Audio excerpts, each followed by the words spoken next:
Buenas tardes. Nuestro grupo está compuesto por Mayerly Galván y Luzmira Cubides. En esta ocasión vamos a hablar sobre cuentas por pagar, compras y gastos del componente de auditoría. Cuentas por pagar, estamos con la NIT 39 que habla sobre instrumentos financieros. El objetivo de esta norma es el establecimiento de principios para el reconocimiento y la medición de los activos financieros y pasivos financieros, así como de algunos contratos de compra, venta de partidas no financieras. Esta NIC se basa en la presentación, que es la NIC 32, y sobre las revelaciones que habla la NIC 7. Bueno, para el reconocimiento y la medición de cuentas por pagar bajo NIP, entonces nos dice que se van a reconocer como cuentas por pagar todas las obligaciones contractuales adquiridas por la empresa con terceros, originadas en el desarrollo de sus actividades y de las cuales se espera un futuro, la salida de un flujo financiero fijo y o determinable a través del efectivo, equivalentes al efectivo u otro instrumento. Las cuentas por pagar son clasificadas al costo, se medirán por el valor de la transacción, no como en el 2649, que hasta que no tuviéramos la factura como tal, no era medible una cuenta por pagar. En este momento, en el momento en que ya se adquiera con un tercero una obligación, ya hay una cuenta por pagar porque ya hay un evento el cual hace la cuenta por pagar.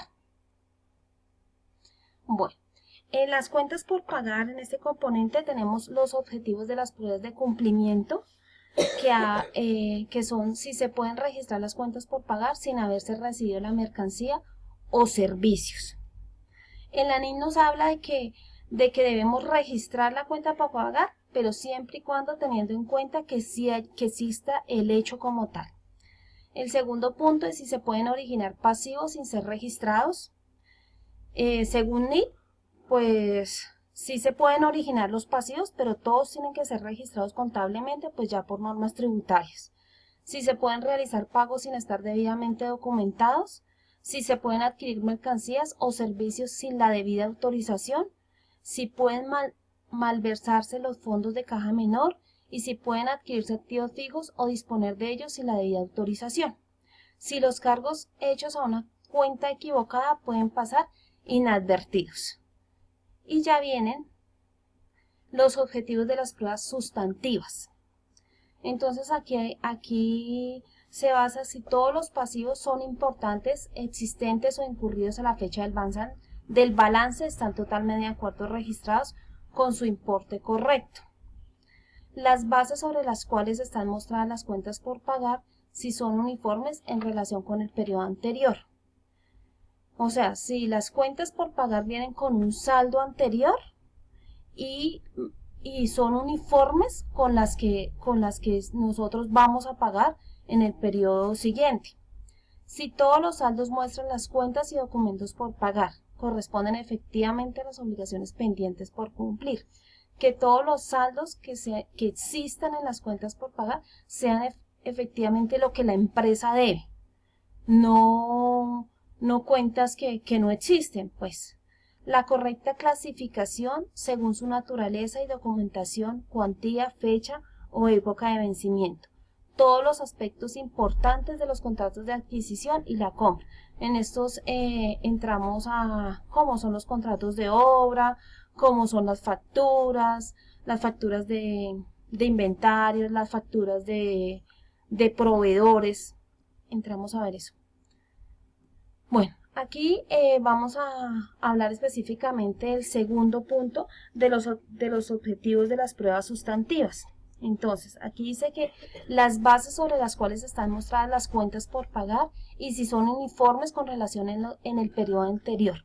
Según nuestro libro de Estupiñán, tenemos un ejemplo claro de los costos y gastos por pagar, de las deudas con accionistas, de las diferentes participaciones. Entonces aquí miramos que está el saldo del ejercicio anterior, viene el saldo del ejercicio presente, los ajustes que le hace la auditoría y ya viene el saldo auditado. Entonces, que sean congruentes el ejercicio anterior con el ejercicio presente. Listo. El otro punto que vamos a tratar entonces, si todos los saldos que muestran las cuentas y documentos por pagar corresponden efectivamente a las obligaciones reales y pendientes por cubrir. Entonces, en el libro de Estupiñán nos da un ejemplo sobre el impuesto de renta. Entonces, si el saldo al 31 de diciembre efectivamente es el saldo que yo voy a pagar en el año siguiente.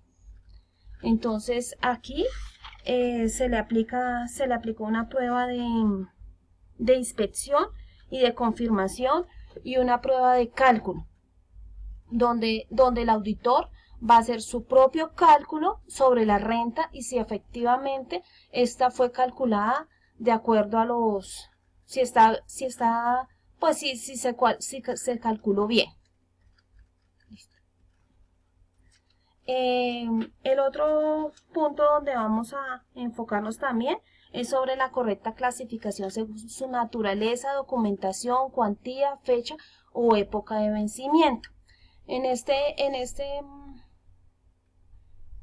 ejemplo tenemos lo que es la nómina. Entonces, lo que son salarios, lo que son cesantías, intereses, prima, que todas las cuentas estén clasificadas según su naturaleza y también están clasificadas según la fecha. Por ejemplo, en los proveedores, sobre la fecha de vencimiento. Aquí pues habla básicamente es un ejemplo sobre nómina, pero también se lo podemos aplicar a proveedores y a acreedores. Bueno, entonces también el libro de Estupiñán nos hace un cuestionario, un ejemplo de un cuestionario de las cuentas por pagar, compras y gastos para hacer una evaluación del sistema de control interno. Entonces aquí él toma unas áreas específicas que son las compras, el recibido, los fletes, la distribución y registros de cargos, otros gastos y la aprobación y pago. Entonces, por ejemplo, en las compras, una pregunta de la que ahí nos hace es: ¿las adquisiciones deben hacerse siempre mediante órdenes de compra y con base a cotizaciones? Por ejemplo, en el recibido. Las funciones del departamento de recibido están separadas de contabilidad, despacho, manejo de almacén, porque muchas veces pues el recibido es la niña de contabilidad y no es una persona ajena a contabilidad y al despacho. En fletes, las cuentas de fletes son revisadas por un empleado familiarizado con las tarifas, la distribución y registros. Se separan regularmente los balances de prueba de un registro de comprobantes o un auxiliar de cuentas por pagar. En otros gastos, las facturas que no sean materiales o mercancías, por ejemplo, propaganda, honorarios, arrendamiento, gastos de viaje, etc., son aprobados antes de su pago por los respectivos jefes de departamento. Y en aprobación y pago hay preguntas como: ¿un empleado que no intervenga en su preparación o aprobación revisa las facturas o comprobantes teniendo en cuenta que los documentos que las respaldan están completos? Básicamente esas son las preguntas del cuestionario y ya viene, bueno, como tal el procedimiento de auditoría, pues que también se va a basar en las áreas de compra, recibos de mercancía, fletes de compra, distribución y registro de cargos, otros gastos, aprobación y pago, ya en la auditoría final, gastos estimados y provisiones y ya las conclusiones finales del auditor.